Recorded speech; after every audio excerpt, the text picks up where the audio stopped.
KSET 2024 ಸಹಾಯಕ ಪ್ರಾಧ್ಯಾಪಕರ ಅರ್ಹತಾ ಪರೀಕ್ಷೆ ಇವತ್ತು ನಡೆದಿರುವ ಸಾಮಾನ್ಯ ಪ್ರಶ್ನೆ ಪತ್ರಿಕೆಯಲ್ಲಿ ಬಂದಿರುವ ಮಾನಸಿಕ ಸಾಮರ್ಥ್ಯದ ಪ್ರಶ್ನೆಗಳಿಗೆ ಈ ಒಂದು ವಿಡಿಯೋದಲ್ಲಿ ಉತ್ತರವನ್ನು ಕಂಡುಹಿಡಿಯೋಣ. ಮೊದಲನೇ ಪ್ರಶ್ನೆ, ಪ್ರಸ್ತುತ ತಂದೆ ಮತ್ತು ಮಗನ ವಯಸ್ಸಿನ ಅನುಪಾತವು 19:5 ಇದ್ದು 4 ವರ್ಷಗಳ ನಂತರ ಈ ಅನುಪಾತವು 3:1 ಆಗುತ್ತದೆ. ಹಾಗಾದರೆ ಪ್ರಸ್ತುತ ತಂದೆ ಮತ್ತು ಮಗನ ವಯಸ್ಸಿನ ಮೊತ್ತವೆಷ್ಟು? ಈ ರೀತಿ ಪ್ರಶ್ನೆಗಳನ್ನು ಎಕ್ಸಾಮ್ದಲ್ಲಿ ಕೇಳಿದಾಗ ಪ್ರಸ್ತುತ ವಯಸ್ಸಿನ ಅನುಪಾತ ನೋಡ್ರಿ, ಪ್ರಸ್ತುತ ವಯಸ್ಸಿನ ಅನುಪಾತ ಎಷ್ಟೈತೆ ಅಂದರೆ ಇಲ್ಲಿ 19:15 ಇದೆ. 19:5 ಎರಡು ಅನುಪಾತಗಳ ಮೊತ್ತ ಎಷ್ಟಾಗ್ತದೆ ಅಂದರೆ ಇಲ್ಲಿ 19 + 5 ಮಾಡಿಕೊಂಡಾಗ 19 + 5 ಮಾಡಿಕೊಂಡಾಗ 24. ಹಾಗಾದರೆ ಇವರು ಕೊಟ್ಟಿರ್ತಕ್ಕಂಥ ಆಯ್ಕೆಗಳಲ್ಲಿ 24ರಿಂದ ಭಾಗವತಕ್ಕಂಥ ಸಂಖ್ಯೆ ಯಾವುದನ್ನುವುದನ್ನು ನಾವಿಲ್ಲಿ ಹುಡುಕ್ತಾ ಹೋಗಬೇಕು. 40 ಅಂತಕ್ಕಂಥದ್ದು 24ರಿಂದ ಡಿವೈಡ್ ಆಗೋದಿಲ್ಲ. 48 ಅನ್ನೋದು ಕೂಡ 24ರಿಂದ ಡಿವೈಡ್ ಆಗೋದಿಲ್ಲ.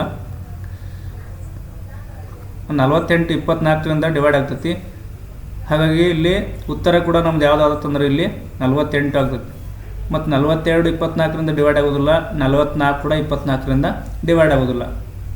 ಅದಕ್ಕೆ ಇಲ್ಲಿ ಸರಿಯಾದ ಉತ್ತರ ಎಷ್ಟಂದ್ರೆ 48 ವರ್ಷ. ತಂದೆ ಮತ್ತು ಮಗನ ವಯಸ್ಸಿನ ಮೊತ್ತ. ಇಲ್ಲಿ ನಾವು ಪ್ಲಸ್ ಯಾಕೆ ಮಾಡ್ಕೋಬೇಕಂದ್ರೆ ವಯಸ್ಸಿನ ಮೊತ್ತ ಅಂತ ಕೊಟ್ಟಾರ. ಮೊತ್ತ ಅಂದಾಗ ಅವರ ಅನುಪಾತಗಳನ್ನು ಪ್ಲಸ್ ಮಾಡ್ಕೋಬೇಕು ನಾವು. 19 ಮತ್ತು 5 ಸೇರಿಸಿದಾಗ 24. ಆ 24ರಿಂದ ಡಿವೈಡ್ ಆಗ್ತಕ್ಕಂಥದ್ದು ಕೊಟ್ಟಿರೋ ಆಯ್ಕೆಗಳಲ್ಲಿ ಯಾವುದೈತೆ ಅಂದ್ರೆ 48 ಐತಿ. ಇದಕ್ಕಾಗಿ ಸರಿಯಾದ ಉತ್ತರ ಇಲ್ಲಿ 48 ವರ್ಷಗಳು. ನೆಕ್ಸ್ಟ್ ಕ್ವಶನ್, ಎ, ಬಿ ಮತ್ತು ಸಿ ಒಂದು ಕೆಲಸವನ್ನು ಪೂರ್ಣಗೊಳಿಸಲು ಕ್ರಮವಾಗಿ 24, 6, 12 ದಿನಗಳನ್ನು ತೆಗೆದುಕೊಳ್ಳುತ್ತಾರೆ. ಅವರೆಲ್ಲರೂ ಜೊತೆಯಾಗಿ ಅದೇ ಕಾರ್ಯವನ್ನು ಪೂರ್ಣಗೊಳಿಸಲು ಎಷ್ಟು ದಿನಗಳನ್ನು ತೆಗೆದುಕೊಳ್ಳುತ್ತಾರೆ? ಮೊದಲಿಗೆ ನಾವೇನು ಮಾಡೋಣ ಅಂದರೆ ಇಲ್ಲಿ ಎ ಒಂದು ಕಾರ್ಯವನ್ನು ಪೂರ್ಣಗೊಳಿಸಲು 24 ದಿನಗಳನ್ನು ತೆಗೆದುಕೊಳ್ಳುತ್ತಾನೆ. ಅದೇ ರೀತಿ ಬಿ 6 ದಿನಗಳನ್ನು ತೆಗೆದುಕೊಳ್ಳುತ್ತಾನೆ. ಅದೇ ರೀತಿ ಸಿ 12 ದಿನಗಳನ್ನು ತೆಗೆದುಕೊಳ್ಳುತ್ತಾನೆ. ಮೊದಲಿಗೆ ನಾವೇನು ಮಾಡ್ಬೋದು ಅಂದರೆ ಇಲ್ಲಿ 6, 12 ಮತ್ತು 24ರ ಲಸ ತೆಗಿಬೇಕು. 6, 12 ಮತ್ತು 24ರ ಲಸ ಎಷ್ಟಾಗುತ್ತಂದ್ರೆ ನಮಗಿಲ್ಲಿ 24. ನೋಡ್ರಿ, ಇದ್ರಾಗ ದೊಡ್ಡ ಸಂಖ್ಯೆ 24 ಐತಿ. 24 ಅನ್ನೋದು 6ರಿಂದನೂ ಭಾಗ ಹೋಗ್ತತಿ, 12ರಿಂದನೂ ಭಾಗ ಹೋಗುತ್ತದೆ ಮತ್ತು 24ರಿಂದನೂ ಭಾಗ ಹೋಗುತ್ತದೆ. ಹೀಗಾಗಿ ಈ ಮೂರು ಸಂಖ್ಯೆಗಳ ಲಸ 24 ಆಗ್ತದೆ. ಇನ್ನು ಮುಂದುವರಿದು ನಾವಿಲ್ಲಿ ಅವ್ರ ಪ್ರಶ್ನೆ ಏನೈತೆ ಅಂದ್ರೆ ಅವರೆಲ್ಲರೂ ಜೊತೆಯಾಗಿ ಅದೇ ಕಾರ್ಯವನ್ನು ಪೂರ್ಣಗೊಳಿಸಲು ಎಷ್ಟು ದಿನಗಳನ್ನು ತೆಗೆದುಕೊಳ್ಳುತ್ತಾರೆ. ಈ ಲಸಕ್ಕೆ ನಾವೇನು ನೋಡ್ಬೇಕಂದ್ರೆ ಇಲ್ಲಿ ಎ ಒಂದು ಕಾರ್ಯವನ್ನು ಪೂರ್ಣಗೊಳಿಸಲು 24 ದಿನಗಳನ್ನು ತೆಗೆದುಕೊಳ್ಳುತ್ತಾನಲ್ಲ, ಈ 24ಕ್ಕೆ 24 ಡಿವೈಡ್ ಮಾಡ್ಬೇಕು. 24ಕ್ಕೆ 24 ಡಿವೈಡ್ ಮಾಡ್ರೆ ಇಲ್ಲಿ ನೋಡಿ, ಎಯ ಒಂದು ದಿನದ ಕೆಲಸ ಈಕ್ವಲ್ ಟು ಟೋಟಲ್ LCMಗೆ ನಾವು 24ಕ್ಕೆ 24 ಡಿವೈಡ್ ಮಾಡ್ಬೇಕು. ಅವಾಗ ಎಷ್ಟು ಬರ್ತಂದ್ರೆ ನಮಗಿಲ್ಲಿ 1 ಬರ್ತೈತಿ. ಅದೇ ರೀತಿ ಬಿ ಯ ಒಂದು ದಿನದ ಕೆಲಸ ಈಸ್ ಈಕ್ವಲ್ ಟು 24 ಲಸ ಬಾಗ್ಲೆ 6 ಎಷ್ಟು ಬರ್ತೈತಂದ್ರೆ ಇದು 6 4 24 ಬರ್ತೈತಿ. ನೆಕ್ಸ್ಟ್ ಅದೇ ರೀತಿ ಸಿ ಯ ಒಂದು ದಿನದ ಕೆಲಸ ಈಕ್ವಲ್ ಟು 24 ಬಾಗ್ಲೆ 6 ಮಾಡಿದಾಗ ಇದು 6 ಅಲ್ಲ, ಸಿ ಯ ಒಂದು ಎಷ್ಟೈತೆ ಅಂದ್ರೆ ಇಲ್ಲಿ 12 ಐತಿ. 12 ಬರ್ಕೋಬೇಕು ಇಲ್ಲಿ. 12 2 24. ನೆಕ್ಸ್ಟ್ ಅವರು ಪಾರ್ಟ್ ವೈಸ್ ಕೆಲಸ ಮಾಡಿದಂಗಿದ್ದು ಅಂದರೆ ಇದರ ಅರ್ಥ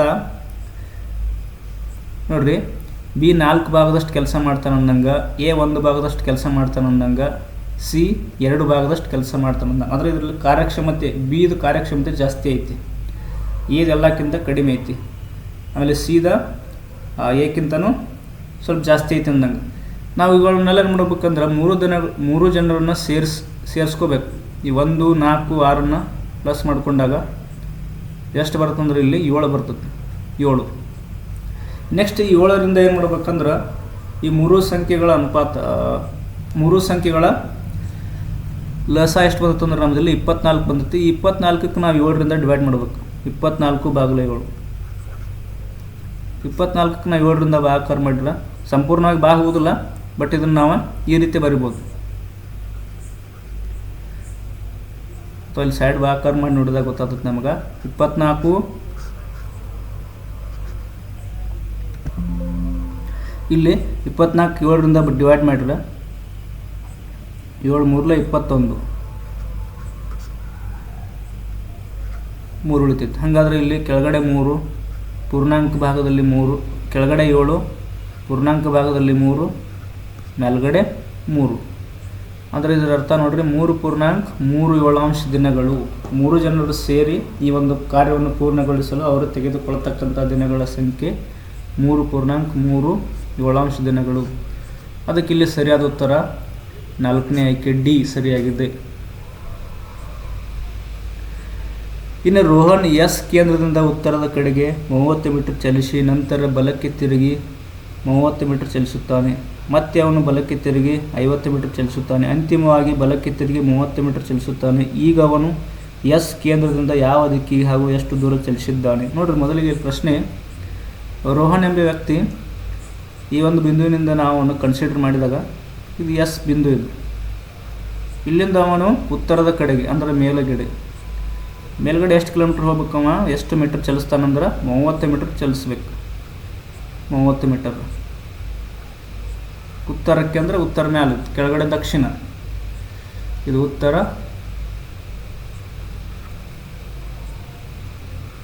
ದಕ್ಷಿಣ. ನೆಕ್ಸ್ಟ್ ಇಲ್ಲಿ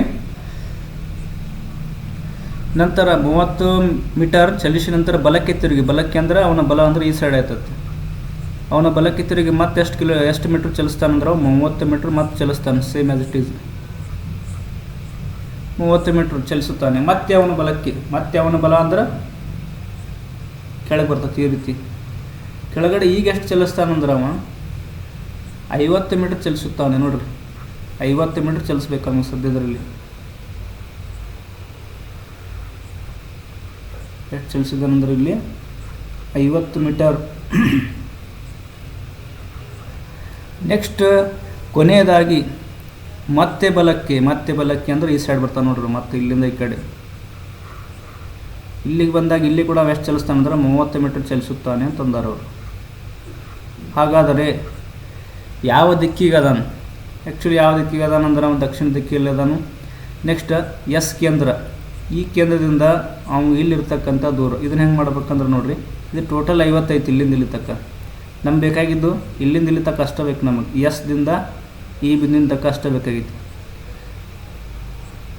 ಇಲ್ಲಿ ನೋಡ್ರಿ, ಇದು 30 ಐತಿ ಅಂತಂದ್ರೆ ನಾವು ಇಲ್ಲಿಂದ ಇಲ್ಲಿ ತಕ್ಕ ಇದು 30 ಆಗ್ತೈತಿ. ಹಂಗಾರೆ ಇದು ಇಲ್ಲಿಂದ ಇಲ್ಲಿವರೆಗೂ ಟೋಟಲ್ ಇದು 50 ಐತಿ. ಟೋಟಲ್ 50 ಐತಿ ಅಂದ್ರೆ ನಮಗೆ ಬೇಕಾಗಿದ್ದು ಇಷ್ಟ ಬೇಕಾಗಿತ್ತು ಅಂದ್ರೆ 50ರ 30ನ್ನು ಮೈನಸ್ ಮಾಡಿದಾಗ ಇಲ್ಲಿ 20 ಉಳಿತೈತಿ. ಹಂಗಾರೆ ಅದ ಸೇಮ್ ದೂರ ಇಲ್ಲಿ ಕೂಡ ಅಷ್ಟೇ ಬರ್ತದೆ. ಎಷ್ಟಂತಂದ್ರೆ 20 ಮೀಟರ್. ಅದಕ್ಕೆ ಇಲ್ಲಿ ಸರಿಯಾದ ಉತ್ತರ 20 ಮೀಟ್ರ್. ಮತ್ತು ಯಾವ ದಿಕ್ಕಿನಲ್ಲಿ ಅದಾನಂದ್ರೆ ಸೇಮ್ ಮತ್ತು ಕೆಳಗಡೆ ಬಂದಲ್ಲ ದಕ್ಷಿಣ ದಿಕ್ಕು. ಅದಕ್ಕೆ ಇಲ್ಲಿ ಸರಿಯಾದ ಉತ್ತರ ದಕ್ಷಿಣಕ್ಕೆ 20 ಮೀಟರ್ ಸರಿ ಉತ್ತರ ಆಗಬೇಕಿಲ್ಲಿ. ನೆಕ್ಸ್ಟ್ ಕೊನೆಯ ಇನ್ನೊಂದು ಪ್ರಶ್ನೆ, ಒಬ್ಬ ಕಳ್ಳನನ್ನು ಒಬ್ಬ ಪೊಲೀಸ್ 100 ಮೀಟರ್ ದೂರದಲ್ಲಿ ಇರುವುದನ್ನು ಗುರುತಿಸುತ್ತಾನೆ. ಆಗ ಪೊಲೀಸ್ ಕಳ್ಳನನ್ನು ಬೆನ್ನಟ್ಟಲು ಪ್ರಾರಂಭಿಸಿದಾಗ ಕಳ್ಳನು ಓಡಲು ಪ್ರಾರಂಭಿಸುತ್ತಾನೆ. ಕಳ್ಳನ ವೇಗ ಪ್ರತಿ ಗಂಟೆಗೆ 8 ಕಿಲೋಮೀಟರ್ ಮತ್ತು ಪೊಲೀಸ್ನ ವೇಗ ಪ್ರತಿ ಗಂಟೆಗೆ 10 ಕಿಲೋಮೀಟರ್ ಆಗಿದ್ದರೆ ಕಳ್ಳನು ಎಷ್ಟು ದೂರ ಓಡಿದರೆ ಪೊಲೀಸ್ನನ್ನು ಹಿಂದಕ್ಕುತ್ತಾನೆ? ನೋಡ್ರಿ, ಆ್ಯಕ್ಚುಲಿ ಇಲ್ಲಿ ಏನೈತೆ ಅಂದ್ರೆ ಕಳ್ಳ ಇಲ್ಲಿ ಅದಾನ, ಪೊಲೀಸ್ ಇಲ್ಲಿ ಅದಾನ ಅಂತ ಅಂದ್ಕೊಂಡಾಗ ಇವರಿಬ್ಬರ ನಡುವಿನ ದೂರನೇ 100 ಮೀಟರ್ ಅದು. ನೆಕ್ಸ್ಟ್ ಕಳ್ಳನನ್ನು ಪೊಲೀಸ್ ಹಿಡಲು ಪ್ರಾರಂಭಿಸಿದಾಗ ಕಳ್ಳ ಏನಾಗ್ತಾನೆ, ಪೊಲೀಸ್ನಿಂದ ತಪ್ಪಿಸ್ಕೊಳ್ಳೋಕೆ ಪ್ರಯತ್ನ ಮಾಡ್ತಿರ್ತಾನೆ. ಅವನು ಕೂಡ ಒಂದು ವೇಗ ಓಡ್ತಾನೆ. ಅವನ ವೇಗ ಎಷ್ಟೈತೆ ಅಂದರೆ ಇಲ್ಲಿ ನಾವು ಇದನ್ನು V1 ಅಂತ ತಗೊಳ್ಳೋಣ. ವೇಗ ಅವನು ಎಷ್ಟೈತೆ ಅಂದ್ರೆ ಇಲ್ಲಿ 8 ಕಿಲೋಮೀಟರ್ ಪ್ರತಿ ಗಂಟೆ ಐತೆ. 8 ಕಿಲೋಮೀಟರ್ ಪರ್ ಅವರ್. ಅದೇ ರೀತಿ ಪೊಲೀಸ್ನ ವೇಗ V2 ಅಂತ ತಗೊಳ್ಳೋಣ ನಾವಿಲ್ಲಿ. ಪೊಲೀಸ್ನ ವೇಗ, ಪೊಲೀಸ್ ಕೂಡ ಕಳ್ಳನ್ನು ಹಿಡಿಲಿಕ್ಕೆ ಓಡ್ತಾನೆ. ಅವನ ಓಟ ಎಷ್ಟೈತೆ ಅಂದರೆ ಇಲ್ಲಿ 10 ಕಿಲೋಮೀಟರ್ ಪ್ರತಿ ಗಂಟೆ. ನೋಡಿರಿ, ಇಬ್ಬರು ಒಂದೇ ದಿಕ್ಕಿನಲ್ಲಿ, ಕಳ್ಳ ಕೂಡ ಈ ದಿಕ್ಕಿನಲ್ಲಿ ಓಡಾಕತ್ತಾನು, ಕಳ್ಳನ್ನು ಹಿಡಿಯೋಕೆ ಪೊಲೀಸ್ ಕೂಡ ಇದೇ ದಿಕ್ಕಿನಲ್ಲಿ ಹೊಂಟಾನು. ಹಂಗಾದ್ರೆ ಇಲ್ಲಿ ವೇಗ ಯಾವ ದಿಕ್ಕಿನಾಗ ಹೊಂಟೈತೆ ಅಂದ್ರೆ ಪರಸ್ಪರ ಒಂದೇ ದಿಕ್ಕು. ಒಂದೇ ದಿಕ್ಕಿನಲ್ಲಿದ್ದಾಗ ನಮಗಿಲ್ಲಿ ರಿಲೇಟಿವ್ ಸ್ಪೀಡ್ ಅಂತ ಕರಿತೀವಿ ನಾವು. ರಿಲೇಟಿವ್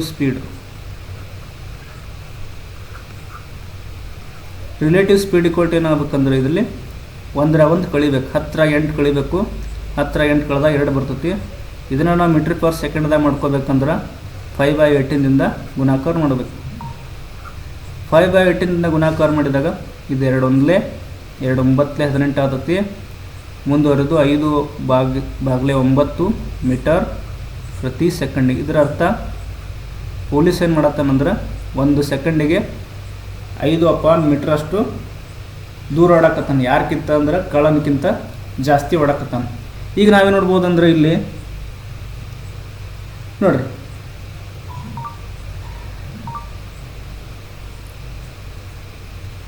ಈ ಪೊಲೀಸ್ ಧಾಮ ಕಳ್ಳನನ್ನು ಹಿಡಿಯಲು ಎಷ್ಟು ದೂರ ಹೆಚ್ಚು ಓಡಬೇಕು? 100 ಮೀಟ್ರ್ ದೂರವನ್ನು ಕವರ್ ಮಾಡಿ ಓಡಬೇಕು.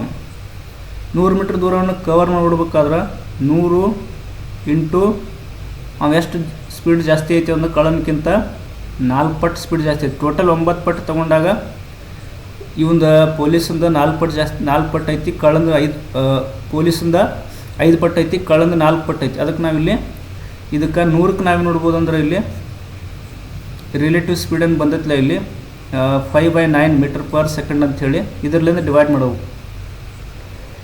ನೆಕ್ಸ್ಟ್ 100/9 100/5 ಅಂತ ಬರ್ತೈತಿ. ಕೆಳಗಡೆ 9 ಬರೀತು, ಬಟ್ ಇದು ಮ್ಯಾಲೆ ಹೋಗ್ತೈತೆ ಅವಾಗ. ನೆಕ್ಸ್ಟ್ ಇದು 5 1 5 20 100 20 × 9 ಮಾಡಿದ್ರೆ 180 ಸೆಕೆಂಡ್ ಆಯ್ತು. ಸೆಕೆಂಡ್ದಾಗ ಕನ್ವರ್ಟ್ ಆಗತ್ತೈತ್ರಿ. ಈಗ ಕಾಲ ಇದು 180 ಸೆಕೆಂಡ್ ಆಯ್ತದೆ. ಹಾಗಾದ್ರೆ ಕಳ್ಳ 180 ಸೆಕೆಂಡ್ನ ಎಷ್ಟು ದೂರ ಹೊಡಿದಾನು ಅನ್ನೋದು ಲೆಕ್ಕ ಮಾಡೋಕ್ಕೆ ಹೋದ್ರೆ 180 ಇಂಟು ಅವನ ವೇಗ ಎಷ್ಟೈತೆ ಅಂದ್ರೆ ಇಲ್ಲಿ 8 ಕಿಲೋಮೀಟ್ರ್ ಐತಿ. 8 ಕಿಲೋಮೀಟ್ರ್ ಐತಿ. ಇಂಟು 8 ಮಾಡೋಣ. ಬಟ್ ನಮ್ಗೆ ಎದುರಾಗಬೇಕಾಗೈತೆ ಅಂದ್ರೆ ಅದು ಮೀಟ್ರ್ ಪರ್ ಸೆಕೆಂಡ್ದಾಗ ಕನ್ವರ್ಟ್ ಆಗಬೇಕೈತಿ. ಯಾಕಂದ್ರೆ ಈಗ ಆಲ್ರೆಡಿ ಕಾಲ ಸೆಕೆಂಡ್ನಾಗ ಐತಿ. ದೂರವನ್ನು ಕೂಡ ನಾವು ಮೀಟ್ರ್ ಪರ್ ಸೆಕೆಂಡ್ನಾಗ ಮಾಡೋಕ್ಕೆ ಹೋದ್ವಿ ಅಂದ್ರೆ ಇದಕ್ಕೂ ಕೂಡ 5/18ದಿಂದ ಗುಣಾಕಾರ ಮಾಡಬೇಕು. 5/18ದಿಂದ ಗುಣಾಕಾರ ಮಾಡಿದ್ರೆ 18 1 18 10 ಅಂತ ಆಗ್ತೈತಿ. ನೆಕ್ಸ್ಟ್ ಮುಂದುವರಿದು ನೋಡ್ರಿ, ಇದು 10 ಗುಂಡ್ಲೆ 8 × 5 ಮಾಡಿದಾಗ 8 5 40. 10 × 40 ಮಾಡಿದಾಗ ನೋಡ್ರಿ ದೂರ ಎಷ್ಟಾಗುತ್ತೆ ಅಂದ್ರೆ ಇಲ್ಲಿ 400 ಮೀಟ್ರ್ ಆಗ್ತೈತಿ.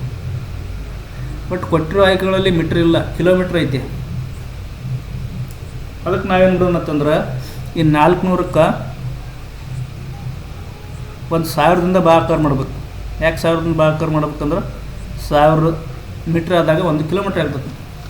ಅವಾಗ ಇಲ್ಲಿ ಒಂದು ಸ್ವಲ್ಪ ಕಡ್ತ ಹೊಡಿಬೇಕು. 2 0 2 0. ನೆಕ್ಸ್ಟ್ ಇಲ್ಲಿ 4/10. ಇದನ್ನು ಮತ್ತೆ ಪುನಃ ಕಡ್ತ ಹೊಡೆದಾಗ 2 2 4 2 5 10. ಅವಾಗ ಇದೇನಾಗ್ತೈತಿ, ಮೀಟ್ರ್ ಇದ್ದಿದ್ದ ಕಿಲೋಮೀಟ್ರ್ ಪ್ರತಿ ಗಂಟೆ ಆಗ್ತದೆ. 2/5 ಕಿಲೋಮೀಟರ್. ಅದಕ್ಕೆ ಇಲ್ಲಿ ಸರಿಯಾದ ಉತ್ತರ ಎಷ್ಟಂದ್ರೆ ಮೊದಲನೇ ಆಯ್ಕೆ 2/5 ಕಿಲೋಮೀಟರ್. ಇಲ್ಲಿ ಅಪ್ಟಿಟ್ಯೂಡ್ನಲ್ಲಿ ಕೇಳ್ತಕ್ಕಂಥ ಪ್ರಶ್ನೆಗಳನ್ನು ಮಾತ್ರ ನಾನು ಬಿಡಿಸಿರುತ್ತೇನೆ.